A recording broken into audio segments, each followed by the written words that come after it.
what's up, everybody? Welcome to another live album review. Joining me tonight, we got Nick from Townsend 505, who's a proud graveyard bootleg. Jason, born on the Midwest. Yep. And we got Scott, the penthouse pauper.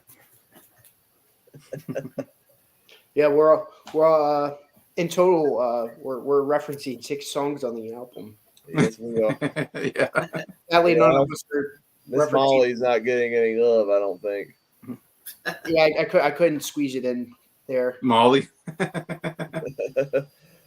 All right. Well, we're continuing our series of Creedence Clearwater Revival album reviews, and tonight we're reviewing Bayou Country, their second studio album, released in 1969, and the first of 3 CCR albums released in 1969. That's crazy. 3 studio albums in 1 year, all hugely successful, all critically acclaimed, and all 3 albums having major hits. Like, you don't really see that too often. Yeah. But we're doing Bayou Country tonight. What are your thoughts on this album? I think the 3 of you have heard this album before. This is a first for me. So, what are your pre-thoughts before we talk about the songs? This album is awesome. I hate to spoil it now, but this is my favorite CCR album. This is I love the blues influence. It's a perfect mix between blues music and their pop music. It's like a perfect blend between the both. I feel like the more you get into their stuff, the more not poppy. They never make a pop album, but like this is definitely their most bluesiest album that they made, and I really like that. I honestly think this is a big step up from their first album. I really like their first album, but the 2 best songs on that album were cover songs. So Fogerty really steps up and makes this album his own, writing his own songs as opposed to relying on covers for kind of big songs. We also have the beginning of that swamp sound. That first album, you might could still guess they were an LA band. This album right here, though, even from the front cover, we're going down to the bayou for this one. Some of that bayou swamp rock, this comes in. And what I really like about this album and a lot of the songs going forward that John Fogerty writes, John Fogerty has a knack for writing songs that just sound like they should be traditional old folk songs. But they're not. They're written by John Fogerty. Stuff like Born on the Bayou and Proud Mary and stuff like that. Like you could be easily mistaken for that being just a traditional folk song, which I think is really cool. Right. Yeah, I think I dislike this album all for the same reasons Nick likes the album. I think it's kind of the way we go on this one. Yeah. Okay. This is one of my least favorite. This is his favorite. We're in the opposite spectrum of this album. All right. Say the line, Jason. Again, this is like listening to a genre you're not that familiar with, and that a genre that you don't really like. So I don't blame you. So, my I'm still- pre-thoughts. Still waiting for him to say it's too long and too loose. Oh, get ready for it. That's gonna be your catchphrase for today. Just There's like a couple my songs catchphrase. here. I'm going to be saying something like that. Hey, no garbage though. Yeah, my catchphrase for the Beatle videos is garbage, and your catchphrase is it's too bluesy and long. Yeah. Well, my pre-thoughts. I think this is a terrific album. It's a step up from the debut. It feels more like the signature sound of CCR, like Scott was saying. What's impressive is John Fogerty wrote every single track on this album aside from the one cover, which we'll get to. You really get to see his showmanship on this album and why he was such a talented musician. And I think this is an amazing album. There's like no bad tracks on this album. That kind of spoils, I think, my rating on this album. But And only 7 songs. Is this the shortest album they've done? it might be. I don't know. There's only 7 songs. The length is 33 minutes. 33 minutes. Yeah, that's a pretty short album. But Yeah. with Creedence, they're giving you quality over quantity. Like all these Creedence albums, you're pretty hard pressed to find a bad song on any. So I mean, maybe they should combine the first album and this album together and made like a 14-song album. I don't know. I don't know about that because I think if you combine the two albums together, I think it'd be a little too total mismatch. And it Yeah, might it's be just a weird. little That's only 7 songs. I'm like, this is one of the shortest song lists I've seen on an album. But even with that, I feel like the two longer tracks, I think, make up for the short songs, and they're great jam sessions. And it's just a very well cohesive album. Oh yeah, the Beatles put 14 songs together, and it's only like 30 some minutes long. Yeah. Yeah, Yep. I mean, no good song is too long, and no good song is too short. Like it's my all problem about- with them doing 14 tracks is that they're more susceptible to making filler tracks. Beatles for sale. Yeah. Oh, excuse me. That's why I liked when like bands like the Who and the Kinks went with 12 tracks. Yeah, 10 to 12 tracks is kind of that sweet That's spot. what for I an album. agree. 10 to 12. Unless you're like purposefully making a double album and like Mhm. with 2 discs and you like work to make all the songs good or tell a cohesive story. I know there's Mhm. some double albums out there where it's like, did he have to put that on there? This is just filling up the disc because you didn't have enough songs White for a Album. single album. White Album. Revolution number 9. Guard. Small honey We pie. got a couple comments in the live chat. We got Chelsea saying, "Hey, how you doing, Hey. Chelsea? Thank you for tuning in." And then we got Briar who says, Yeah. "Good golly, it's another CCR. Make Mary proud." I'll We'll try make to, Mary Briar. proud. I'll try to, Briar. I don't know who Mary is, but we'll make her proud. Proud Mary, Proud Mary. keeps on turning or burning. Boining. Boynin. She keeps on Boynin. boining. Boynin, yeah. All right, well, we're gonna start with the first song, and that is "Born on the Bayou." Born on the Bayou. Yes. I don't know how they managed to do it, but they managed to top off You Put a Spell on Me. Like, Yeah. Put a Spell on Me is like this epic track. You're like, how's CCR even gonna think of topping that great song? I'll answer that. Bayou Country, Born on the Bayou. Bayou Country was Born on the Bayou. The way it just like boom, boom, boom, boom, boom, boom, boom, boom, doo, doo, doo, doo, doo. And then when John Fogerty comes in with the boy,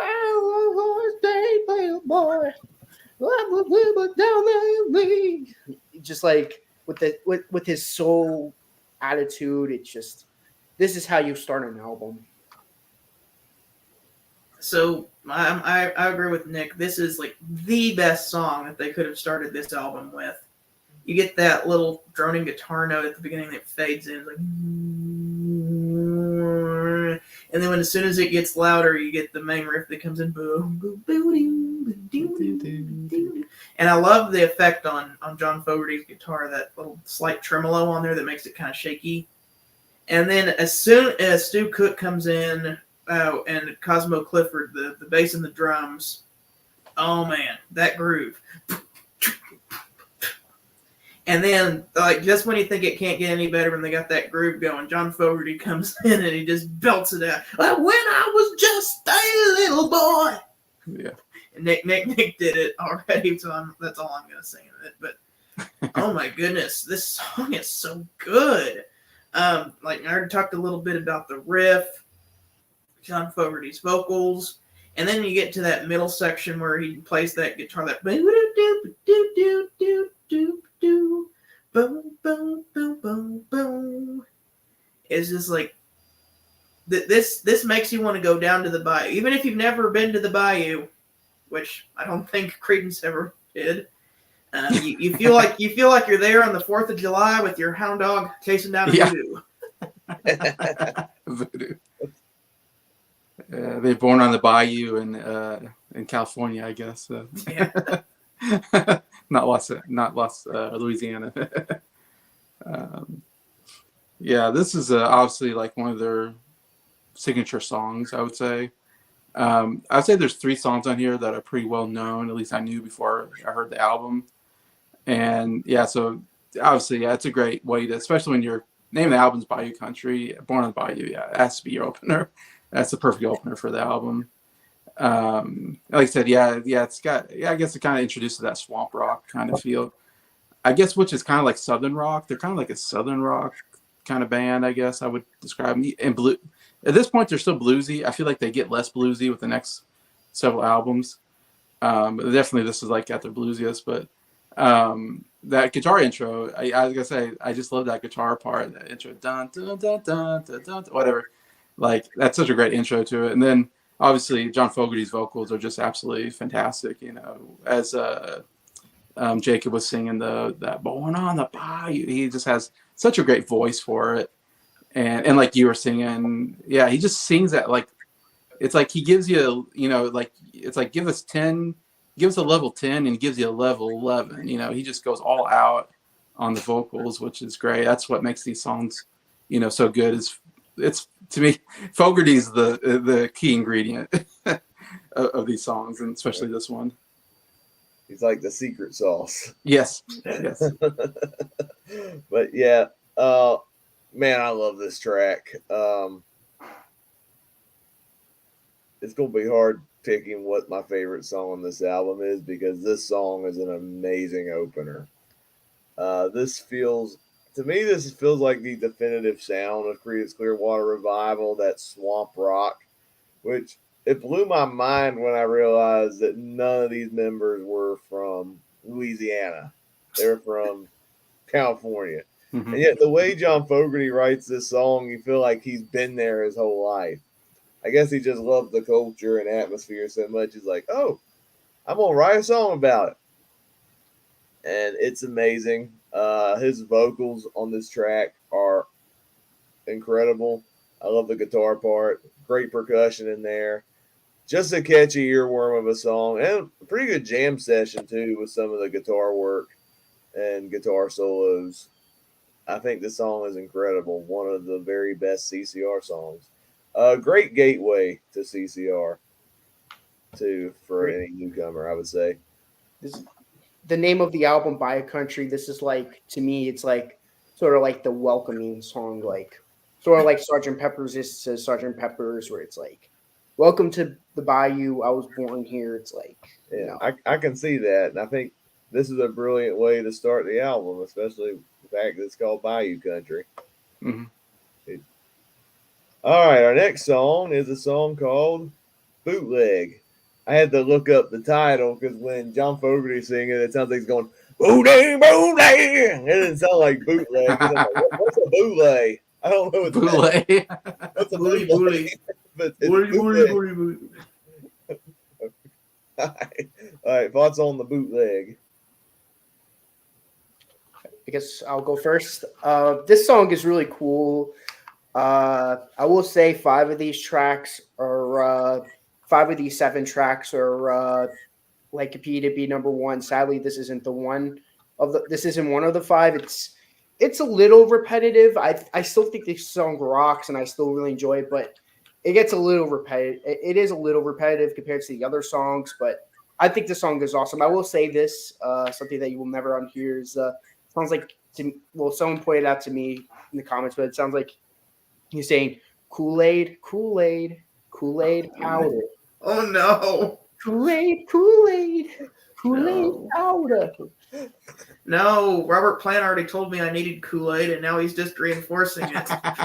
Yes. Kool-Aid. But yeah, Kool-Aid. I love this song to death, but like I think there's 5 other songs I like better. I really like this song as well. I am with Nick. It's one of the weaker songs on the album, especially since it shares a little similarity with Keep On Shoogling, like bootleg, bootleg, keep on shoogling.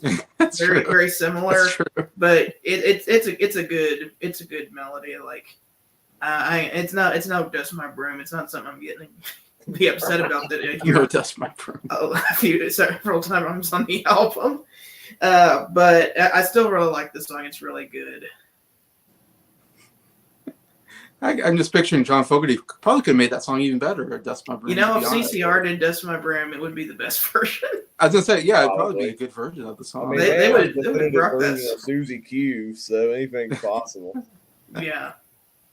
Yeah, man. I was gonna say the exact same thing you guys were saying, kind of on it, and that it was just way too repetitious for me, and just simple and just not interesting at all. Like I did not care for the song at all because of that. I still Because it think- was too repetitious and just like. I get up in the morning, I believe I'll dust my broom. And he would do something different than that same lick over. Yes. and Oh, over. you would. Yeah, definitely. I actually do really like this song. It's not in my top 5. It's probably, if we're ranking the songs, probably one of the weaker ones on the album. But I still stress there's no bad songs on the album. I think it's a catchy song. Although to me, I thought was most fascinating when you hear the verse of the song, John Fogerty singing. I think the melody's like,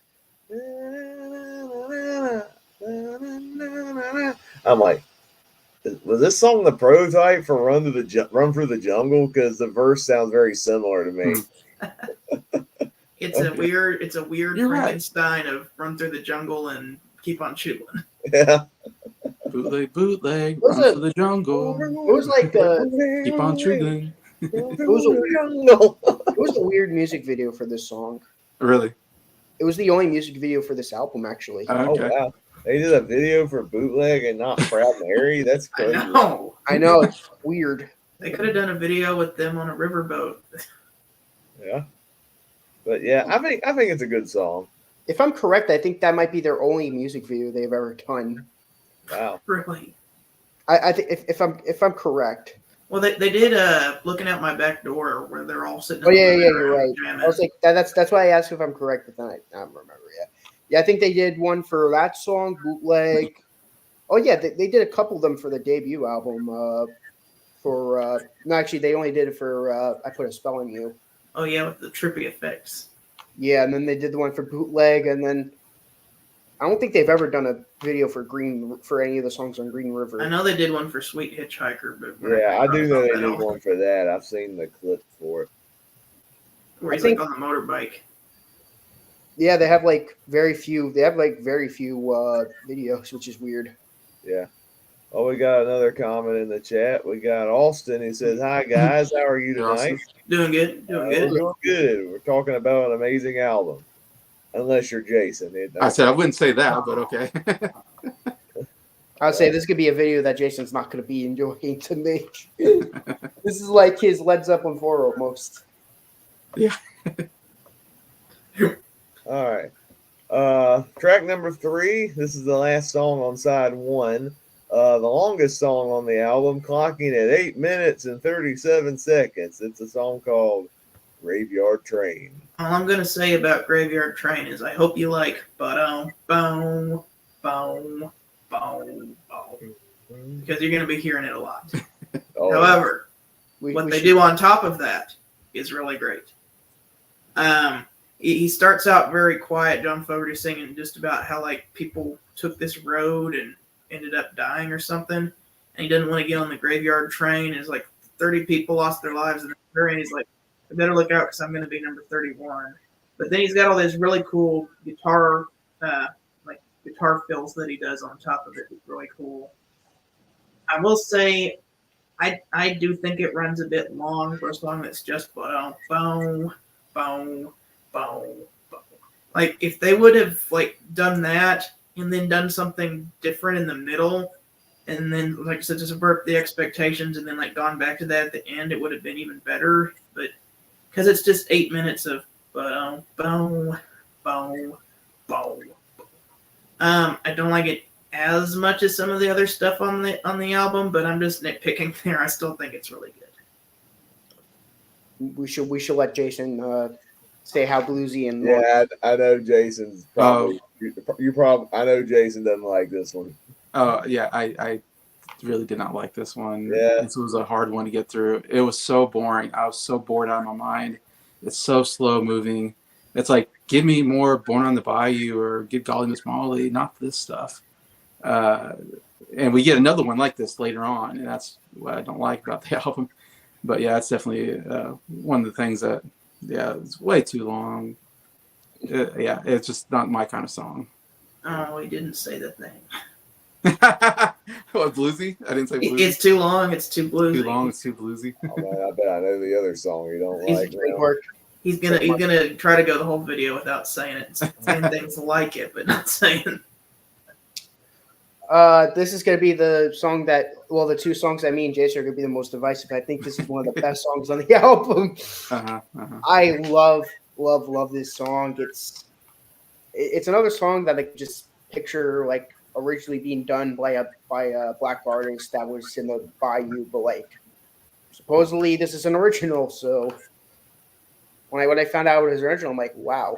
So John Fogerty's just great at making songs like sounding like that, and I think this is one of the highlights on the album. To me, it doesn't run long at all. I think it warrants its length. I love the harmonica playing on it. I think Fogerty's voice is amazing. I think it's honestly, I think it's a perfect song, and a great way to end off the side one. I'm actually gonna go with Nick on this. I think this is a fantastic song. I love the bass guitar. Boom, boom, boom, boom, boom. I never got tired of that throughout the 8 minutes. I think that was what kept me going through the song. John Fogerty, again, is incredible on this track. Interesting lyrics, I thought. Very haunting too. Like, I'm surprised this song does not end up on people's Halloween playlist. We got like 30 people on the going down the road, and they lost their lives. Oh, I'll be on the graveyard train. I'll be number 31. I'll be, oh wow, I could see this being on some Halloween playlist. That's actually true. I could actually see that. That it's not popular enough for people to want to put it on there, but people would put. Bad Moon Rising is on a lot of people's Halloween playlists. The CCR is no stranger to that. I feel like it's funny because going into this review and me and Jacob listening together one day, to be honest, I thought I was gonna be the only one who liked this song. Well, I really dug this song, and I think the musicianship on this song is amazing too. The bass guitar, there's a great guitar solo in there. I mean, John Fogerty does a great harmonica solo in the middle of this track that I thought was really good. Yeah, I agree. Yeah, when we first listened to it together and we were done with side one and you gave me your thoughts, I thought you were gonna be like, I like the first two songs, but that third track was not good. No. I thought you were gonna be on Jason's side on this one. No, I'm Team Nick. No, nobody's on my side. I'm in the middle. I like the song. I just think it's a little long. But wait until my opinion for the other Jam song. It's going to be completely different. Okay. All right. So that wraps up side one. If you have the vinyl, you would flip the record now, and we'll get to side two. And side two begins with the one cover song. CCR decided to cover Good Golly Miss Molly, originally a big hit for Little Richard. And CCR, they decided to put their swamp rock twist on a classic rock and roll song. This was an excellent choice for a cover. There are some other covers they do where it's like, maybe not as much. I don't see that. But this one right here, perfect choice. As soon as they get going with that,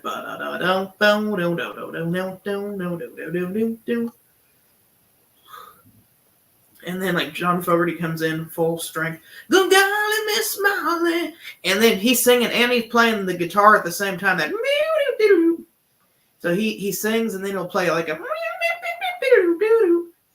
and so he's singing and playing all that at the same time. That is crazy, but this one really makes you want to get up and dance.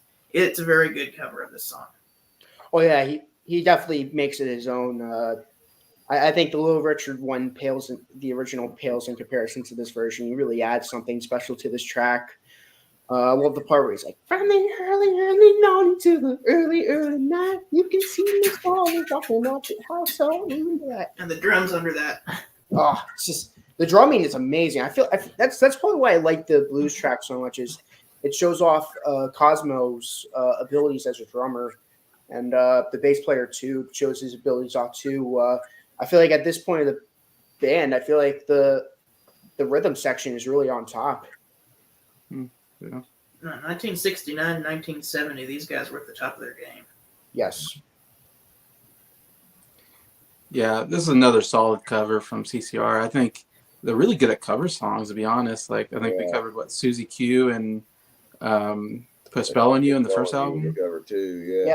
I would even add 68 as them being on the top of their game. I feel like they're like 68, 69, and 70 is just like them making amazing music after amazing music. Oh yeah, and then they're 69 is just this huge year for them. Oh yeah. I don't know very many artists who attempt 3 albums in 1 year, let alone if they do. Crazy. I mean, all 3 of them be classic albums you should have in your collection.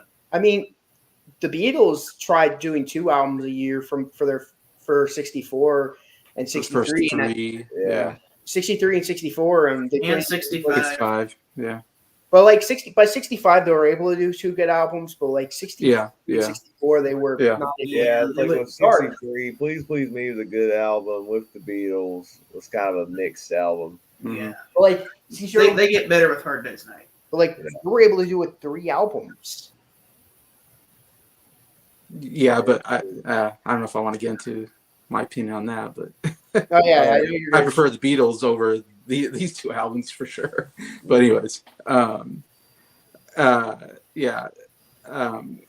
So anyways, and of course we'll get later to I heard through the grapevine. So I mean, I really think John Fogerty could take like any song and make it sound good. Like I think he could take Dust My Brim and make it sound like yeah, it's not too bad. Like it's got some nice whatever vocals and guitar and all that. But yeah, and like Nick said, like I mean, obviously this was a big song for Little Richard, I believe.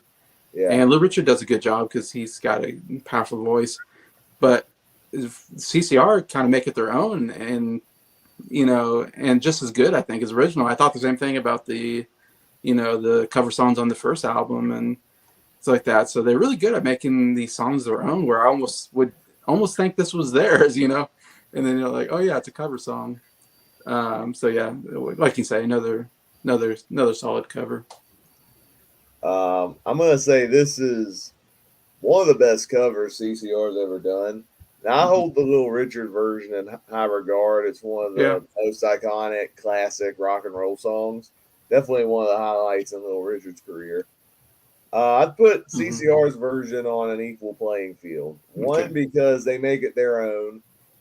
John Fogerty sings just as good as Little Richard on his version. The guitar work is great.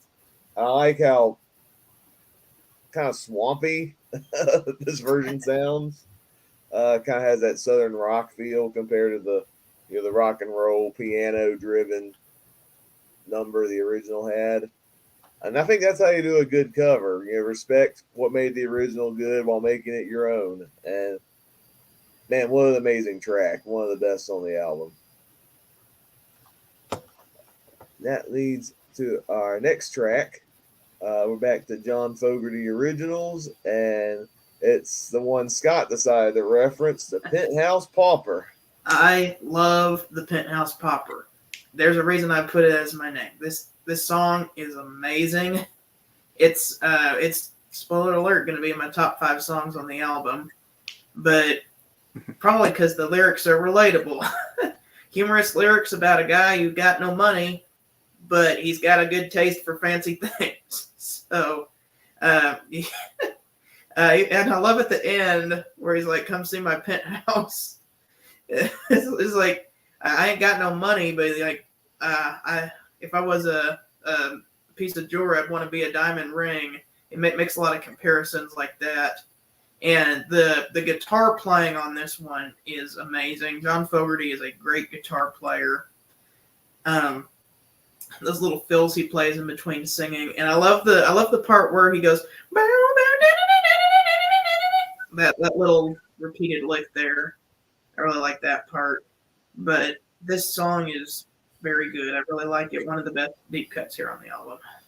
Hate to say this, but this is my least favorite on the album. Oh man! I still think this is an amazing song, but compared to the other 5 songs that are in my top 5, I mean, if this was on the debut album, this would probably be on the top 5, or even if it was on Pendulum, it would be in the top 5. But for an album like this, I feel like it's probably one of the not weaker. Like I have to do it, one of the weaker songs on the album. Like I said, this is my favorite Creedence album. So Right. I think every song on this thing is a 10 out of 10. Yeah, this was definitely like the big surprise for me. Deep cut, I guess, as you said. Yes. Where- Yes. Like, I didn't remember this song. I've heard this album like once before, I think, because we did a whole CCR ranking a while ago. Yeah, we're And after we do that. yeah, and so When we're done with the series. so this is Yeah, me we'll coming do an back to this album album ranking after it seems like a year or something. I don't know when we did the first. I don't know if it was that long ago, but whatever it was. And I don't remember this song, and then I'm getting to it. I'm like, man, this song is good. Like the guitar, I think this is the best guitar playing on the whole album. Like, that's really where I go to on this song. It's like I just marvel at the guitar playing of Fogerty. I mean, the whole album's great as far as guitar playing, I think, but and the guitar solo I think is the best guitar solo on the album. I just love this guitar solo that he does on here. And I don't remember much about like the lyrics or a lot of other things. The only thing I remember is the guitar was like really good, and I really like John Fogerty's guitar playing. Overall, he's one of the great guitar players, you know. And he definitely shows it on this song. So yeah, this is like the really good hidden track that you go, oh, I don't remember this one, but man, this is good. Yeah, I wasn't expecting Penthouse Pauper to be the divisive track on the album because That would have been Graveyard Train. This is my least favorite song on the album. Oh, man. Again, I'm gonna stress this. no. I don't hate this song. I really like this song. Oh, on his It's an playlist. amazing album. It's Guys, just there guys, has to be a song in last place. Scott I and think the Scott other and Jason, six this is songs on are his Hits better. and More playlist.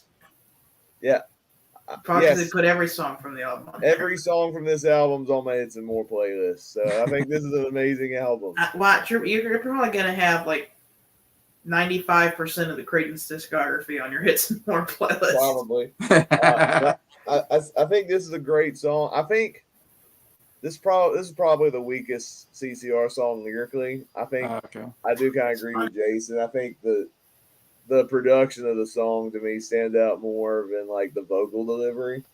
But I still think it's a fun track. I do like how tongue in cheek it is. Some of the lyrics that do stick out, like I think the one about the politician really stood out. But I think it's a fun track. But I think compared to the other songs on the album, you know, there's a song that has to be in last place to every amazing album, and for this album, to me, it just happens to be the Penthouse Pauper. Oh. Wow, I'm shocked. Wow. At least Sadly, in a 7-song album, this and Blue Lake have to be the bottom 2 songs. Yeah, it's not like at least Scott's on my side on this one. Yeah. I mean, it's not like, you know, the debut album where there's clearly like a weaker song on the album. Yeah. But this one, it's just like all these songs are like competing for best song. At least my top 5. Yeah, me too. All 5, my top 5, all of them are. Just to say it right now, all 5 of the tracks that are in my top 5 are number 1 to me. So whichever order I put it, it's just me giving a random order to these songs. Mm. All right. Well, that leads to our next track, and this is the biggest hit on the album. I think it was the only major single from the album because Born on the Bayou was actually the B-side to this song. The main single was Proud Mary. I think I would argue this is their signature song. I think it's the one most people know when they think Creedence Clearwater Revival. And it was a song so big, it was also covered by Ike and Tina Turner in the 70s. Mm-hmm. I think later on their signature song becomes Fortunate Son, but maybe it's just because of all those Vietnam movies. Probably.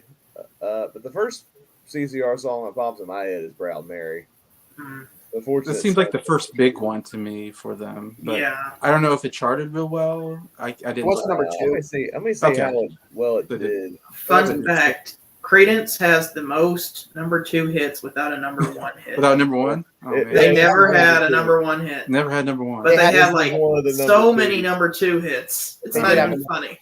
They actually did What's have funny is some of their big hits went to number 1 in other countries like Canada, and I think Germany maybe. But in the U.S., like all their big hits went to number 2. This is crazy. But Proud Mary is one of the number 2s. I think it was their first number 2. Okay. So with Proud Mary, A lot of people know it from the Tina Turner version. That is a very great version as well, but I like the original better here with the Creedence Clearwater Revival. Funny enough, I used to really not like this song, but I found out why. It's because whenever my brother bought it on iTunes whenever he was younger, but he bought a cover because he thought the song was called Rolling on the River and not Proud Mary. So he bought the song Rolling on the River, and it was a cover that was made in 2018. So 2018. Yeah. And later on, I discovered, wait a second, it's called Proud Mary, and it's by Creedence Clearwater Revival. Let's listen to their version. Oh, yeah, that's much better.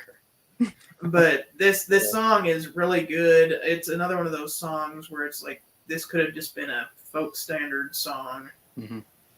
Man, I just really love the feeling that this song evokes. It's just like lazily, like being on a riverboat and contemplating about all the tough things you have to do at your job, and that you just want to be on the riverboat going down the river, and all the people that you meet on the riverboat, and they're happy to help you out their life. Very easygoing. I really enjoy this song. It is absolutely amazing, and Fogerty's guitar playing on this song is top notch. Hate to fact check you both, but in the U.S. they actually did have one #1 hit. Looking out my back door. Oh, that went to #1. Really? Yeah. I thought it was #2. Yeah. Well, there's two different U.S. charts. There's U.S. and then U.S. cash, and Yeah. it says it's a #1 hit. Oh, And good. the first, I think I was basing it on the Hot 100. and Bad Moon Rising went to #1 in the UK. Okay. So they did have #1 hits, just Yeah, I think they Not on the- primarily had them in other countries. Not on the US 100, Not whatever, the 200 US. Billboard. Because #2, Proud Mary went to #2, Bad Moon Rising, Traveling Band. I mean, let's put it in this perspective. In the UK, the Beatles' "Strawberry Fields, Penny Lane" songs went to #2. So I know. Okay, so Cashbox is a completely different magazine. Or whatever. Okay, It's not the official Billboard Top 100 Official Billboard. but they did make it to #1 in one. in the UK.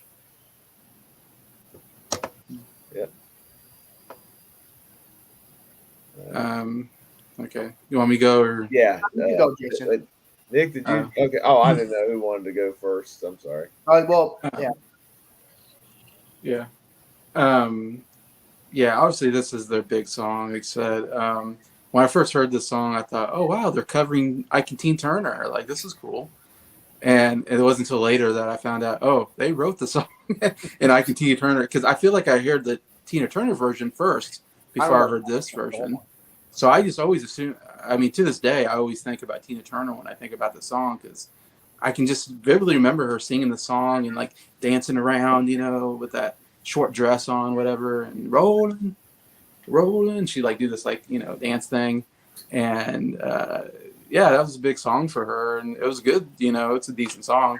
Yeah, and then I come to this, I'm like, oh, it's a CCR song, which is different because instead of Tina Turner, you know, you have a guy singing it, and it's still, you know, absolutely fantastic. Because it's a great melody. It's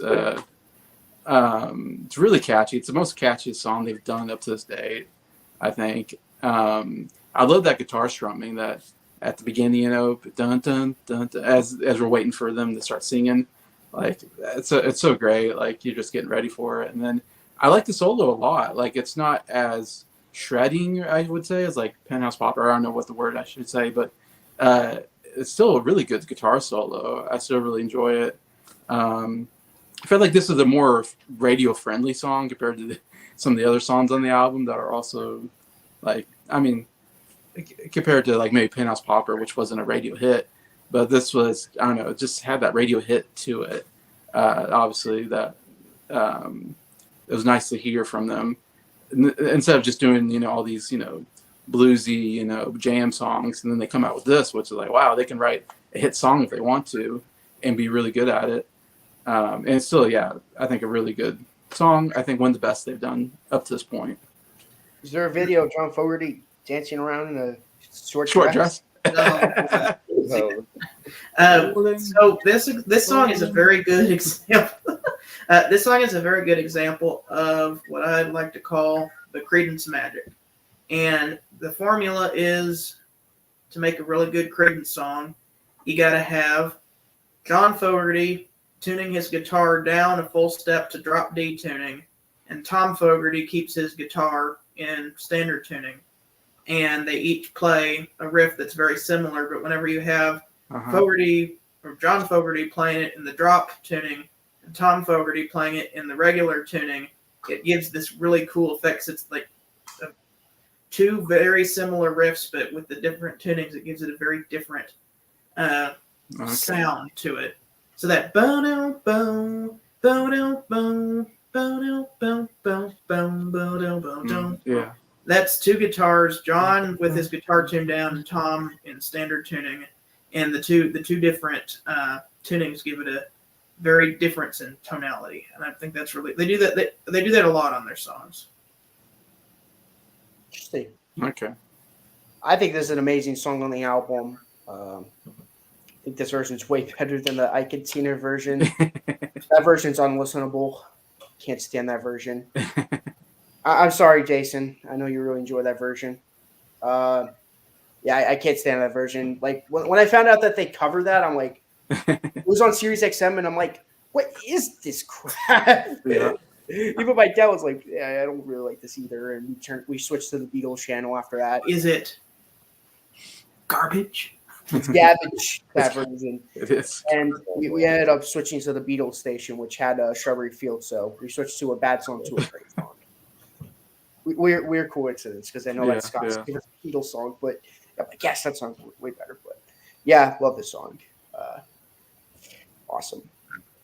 well, actually, I think this might have been the first CCR song I've ever heard, but I think I'm with Jason. I think the first version of Proud Mary that I heard was the Tina Turner version. Okay. And the first time I heard it was in Flushed Away of all movies because it was sung in but, and I think there was an oldie station that we used to have back home. And that's when I first heard the CCR version. I'm like, is this that same song in Flushed Away, but it's slower moving? This sounds pretty cool too. I like this version as well. That was before I knew who John Fogerty was and who Creedence Clearwater Revival was. But then once I put two and two together, I'm like, yeah, this is an amazing song. This is, like I said, probably the CCR song I've heard the most, which is why I think it's their signature song. Just a great song. Again, another one of those where it's like competing for best song on the album. I love the sense of, I think, escapism the song has, where it's like, I think what Scott was saying, you're rolling down the river, try to ease your life, get away from life's problems and stuff. Some of the stress on Proud Mary keeps on turning, or boining, as John Fogerty likes to say. And the guitar strumming in this song is amazing, and some good percussion as well. I think I would say, what's his name? Doug Clifford, very underrated drummer. I think he does a great job on all these songs.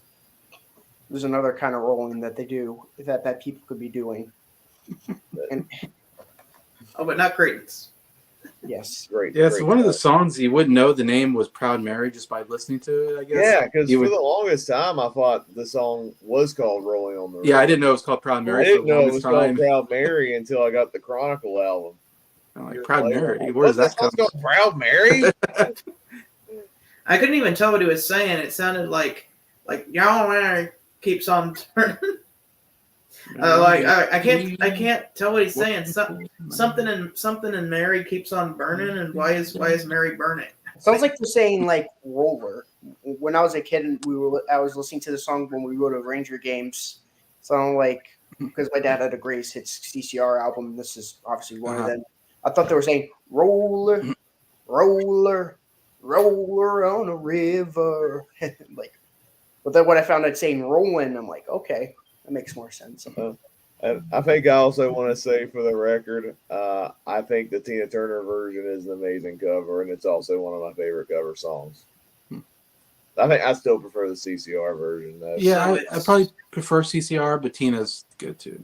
Yeah. So it's not garbage. Not. I mean, I would say it's like the CCR version of Good Golly Miss Molly. Like they do a good take on the original, but they make it their own. And also, what's weird, now when I hear the CCR version, I want to sing Ike Turner's bass part. So I want Rolling down the road. working for the mayor night and day. Because I love that bass part. All right. Now we're on the last song. Last song already. Second longest song on the album, 7 minutes and 43 seconds. It's a song called "Keep On Juggling, Juggling, Juggling, Juggling." This song is awesome. I'm just gonna put that on the record. It's just when I first heard this song, I'm like, this song rocks. I know right now Jason's like, I don't know how he can enjoy this song. It's too bluesy. It's too long. I hate it. Yeah. I don't get how anyone can like this. This is garbage. But I love this song. So this was the song that they would always close their shows with. Okay. And they would extend the jam even longer. Yeah.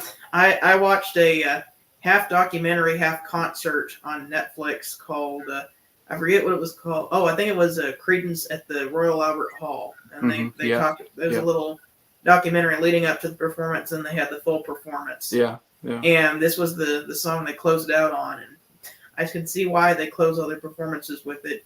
Is they get going with the bow down bow bow down bow bow down bow down bow bow, and then John Fogerty keep on chugging, chugging, chugging, and like the lyrics are ridiculous. He made up this word just for this song. He also throws it in and sneaks it in Born on the Bayou, which is what he was chugging on down to New Orleans. But what is chugging, you may ask? He defines it in the song as having a good time. That's what he calls chugging. But then you get like several people who are going to be chugging because they're having a good time. It's like, here comes Harry looking for Mary. He gonna chuggle. And here comes Louis works in the sewer. He gonna chuggle. Then you get into this really epic harmonica thing in the middle where he's like, wow, whew, wow, whew. In the middle of the song. It's like,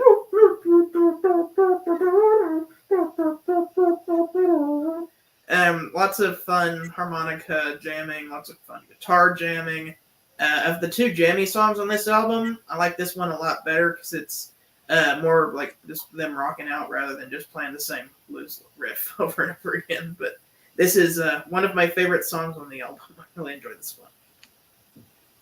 Yeah, I really did not like this song. It was so boring. It bored to tears on this one. It's so long. A lot like Graveyard Train. They're both just boring and long and bluesy. And he did it. He said the thing. Yeah. He said the thing. Yeah, and it really hurts the album for me, but that's me. I don't get how this song's boring. That's the thing. Nick and Jacob and I, we're gonna keep on shooting. I love. This was a blind spot for me. This and great. The internet, no. I don't fully get how this. I don't really get how people would say this boring song because it's a rockin' jam session.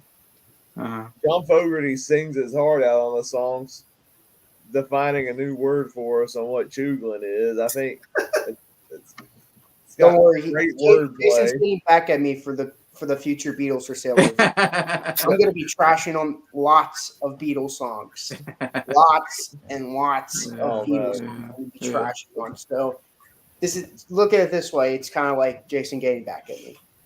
But yeah, this has some great wordplay in it, and also I'm surprised Scott, you being musically minded, you didn't bring this up. But the whole song is built around one chord. Oh yeah, one chord. It's like, yeah.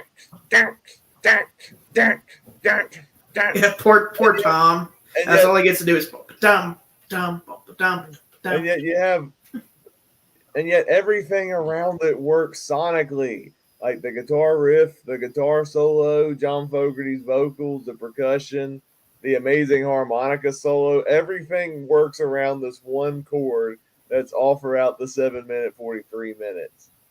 That just shows how incredible all four of these artists are as musicians. And for that I give it the utmost respect. Well, do you know the difference between a jazz musician and a pop musician? A pop musician will. Jazz musicians like the improv. Here's the difference. A pop musician will play 4 chords in front of thousands of people. Mm-hmm. A jazz musician will play thousands of chords in front of 4 people. That's a good joke.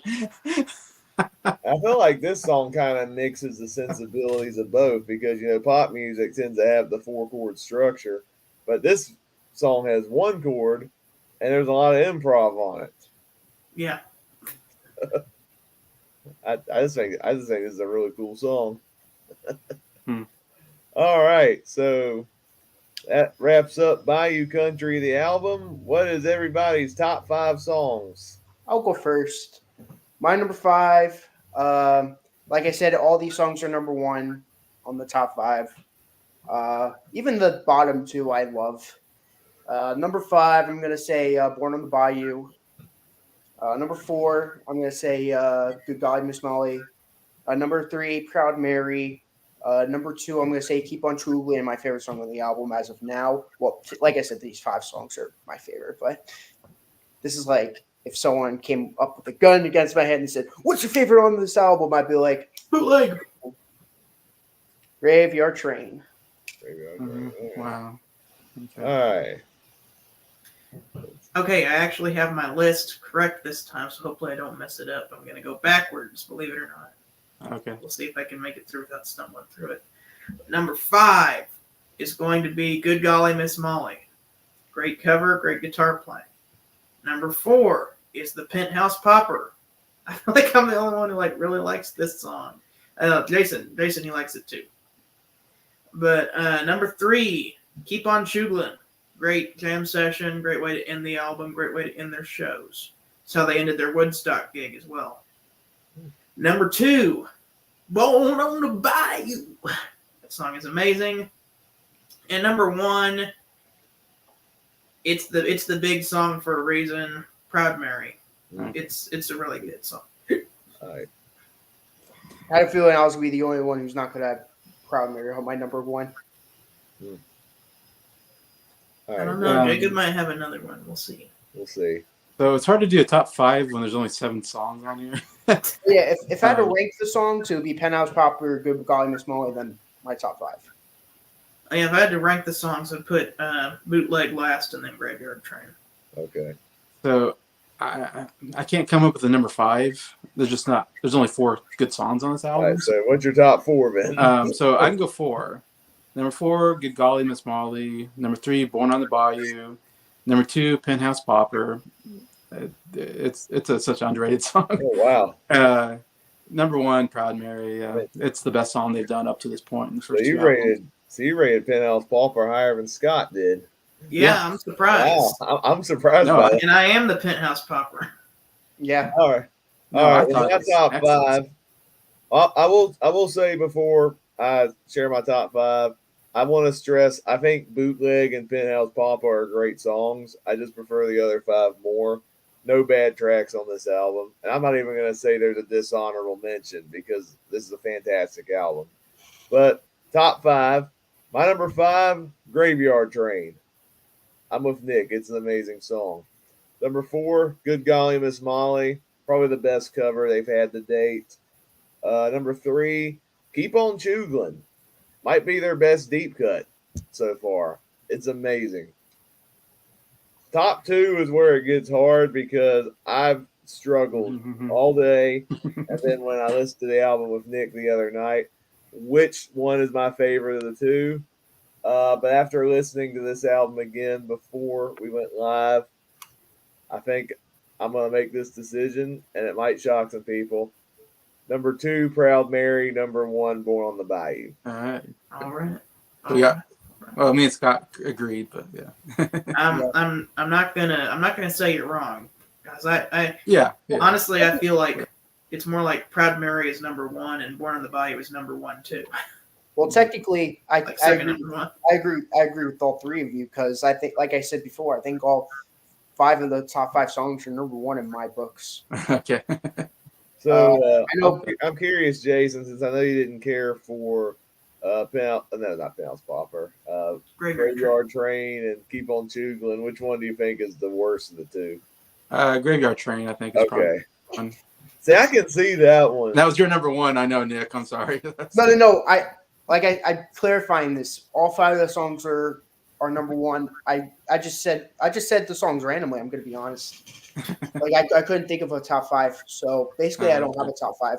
The only things I could say is that Penthouse Popper and Bootleg are like I'd say like the 5 songs are at SS tier, and then like Bootleg and like Penthouse Popper are like at S tier. So I like every song on the album a lot. It's my favorite CCR album. So it's like some of these albums that are my favorites. Like if you told me now, you're like my favorite McCartney album, for example. Like I thought Ebony and Ivory was my favorite song, but then I heard a different song. I'm like, I don't know which one I should pick. Yeah. So just one of those things. I can see why like people wouldn't like Graveyard Train if you don't like that bluesy sound, and it's probably the slowest song on the album. Yeah. But like Keep on Chugling, I mean, like that's a great jam. Wait until we get to Beatles for Sale, because I can't even think of a top 5. I could just say my favorite song and that's it. Okay. I think I like jam songs, I guess. I can't think of a jam song that I'm like, oh, I like that because there's a jam in there. I'm like, no, I like non-jams, I guess. Concise. Well, some artists can do jams well. I think other artists can jam and it can start to get annoying. Like I'm not a big Grateful Dead fan. Like I feel like some of their songs go on a little too long. Okay, you want to hear a story about the Grateful Dead? But CCR is a great jam band. Okay, When the Levee Breaks, you're right. That's a good jam song. Yeah. Oh, I have a CCR-related Grateful Dead story that's the reason that Nick and I don't like the Grateful Dead. Oh, really? Okay, so CCR was asked to play Woodstock, and John Fogerty was like, oh, cool, a music festival where I want to spread my music to young kids. So he's like, I'll do it. But they got a primetime performance at like 6 o'clock in the evening. John Fogerty has said that whenever he played Woodstock, he wasn't all about the drugs and stuff. He just wanted to get his music out there. So they were running a bit behind, and so honestly, I don't remember when it was, but they were a little bit behind schedule. So instead of going on at 6, they were slated to go on right after the Grateful Dead, who started at midnight. Oh. And the Grateful Dead dropped acid right before going on stage, and their set was stumbling through, jamming, and muttering incoherently because of the drugs for 3 hours. So Creedence didn't get to go on until 3 in the morning. They had the primetime 6 o'clock spot. They got pushed off to 3 in the morning because of the Grateful Dead, and everybody was asleep when they finally hit the stage. They were all stoned out. All the kids were stoned out of their minds, covered in mud, and asleep. And John Fogerty said he hit that stage. He didn't know what to do, but he looked out and he saw one kid awake with his lighter in the air and went, "I'm up, John." I know me and Nick would be like, Grateful Dead, who cares? Like, yeah, like there's only like maybe 1 or 2 Grateful Dead songs I can name that I actually do like, and one of them is like their most could name you one. hit, Touch and Play. So. I know no Grateful Dead songs. I know that's something that me and Jason could agree on, is that their music is boring as hell. It's so boring. Like, why would they put their music before CCR? Like, come on. Let CCR play and then have Grateful Dead play. Right, yeah. Exactly. Come on. Because they can fall asleep to Grateful Dead. Yeah. Not like, just because of that, I think like Grateful Dead's like my most hated band. Even though Jerry Garcia plays on your favorite song. This is weird because usually most rock fans would say Nickelback or Limp Bizkit are like the most hated bands. Grateful Dead's so boring, and like I don't get why so many people are such big fans of their music. I guess they have some moments, but they're not my favorite. Is the CCR like they weren't on the documentary or something? Because like nobody, like most people don't know that CCR was at Woodstock. Because I don't think they were on the footage or something. It's because early in the morning.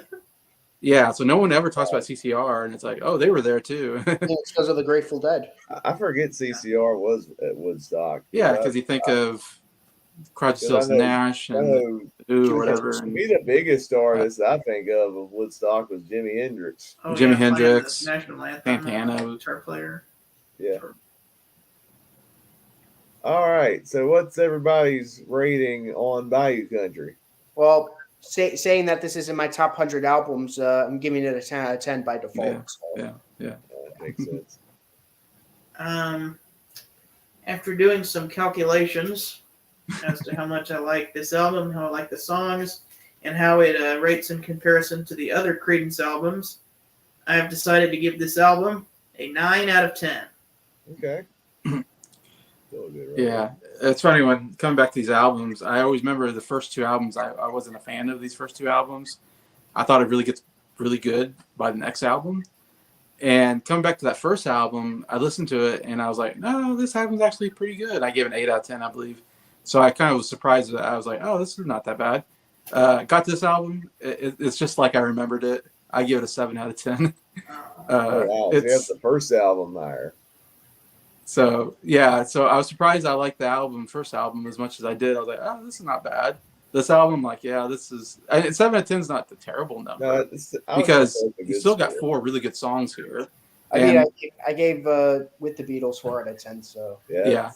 So this is Jason's Led Zeppelin 4, like Nick's opinion of Led Zeppelin 4. Yeah, is that what you gave Led Zeppelin 4? Well, originally gave it like way lower, but like I give it an 8 out of 10 now. Okay.